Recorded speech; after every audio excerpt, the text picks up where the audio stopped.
ऐसे महान सुख देते हैं जो जिस भाव से। एक दिन मचल गए, सैया रचना करके जब शयन कराने को गए, कहा ये सैया ठीक नहीं है, दूसरी सैया ले आए। ये बिछौना ठीक नहीं है, दूसरा बिछौना ले आए। नहीं नहीं, ये रंग मुझे पसंद नहीं, और रंग का बिछौना बिछा दिया। अब कितने बिछौना, कितनी सैयाएं बदल दी लालजू महाराज बार बार, ये ठीक नहीं, ये ठीक नहीं। पसीना पसीना हो गए थे गोसाई जी। गोसाई जी ने कहा कि आपको कौन सी सैया पसंद आएगी, कौन सा बिछौना पसंद आएगा?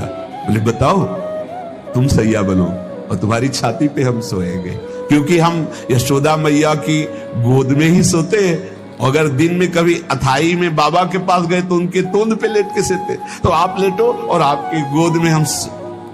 श्रीलाल जी, श्री विठलनाथ जी गोस्वामी जी की गोद में जैसे माँ की गोद में बच्चा, ऐसे श्रीनाथ जी सोए। एक दिन श्रीनाथ जी के सामने गिरिराज जी से बंदर आया, हु ऐसे किया, वो जैसे बंदर करते हु ऐसे, वो बड़ी जोर रो पड़े श्रीनाथ जी। और गोस्वामी जी सेवा में थे, तत्काल गोस्वामी जी के ऐसे गोद में चिपक गए और कहा बंदर मुझे डर लगता है। गोसाई जी ने कहा इस बंदर से डर लगता है?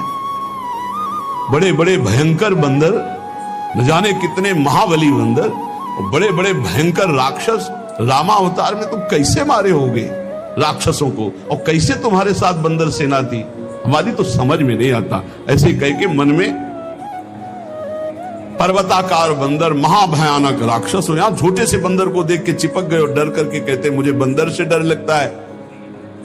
जब शयन करने गए तो ठाकुर जी ने शयन में कहा कि देखो गोसाई जी, एक ही भाव रखो, एक म्यान में दो तलवार नहीं होती।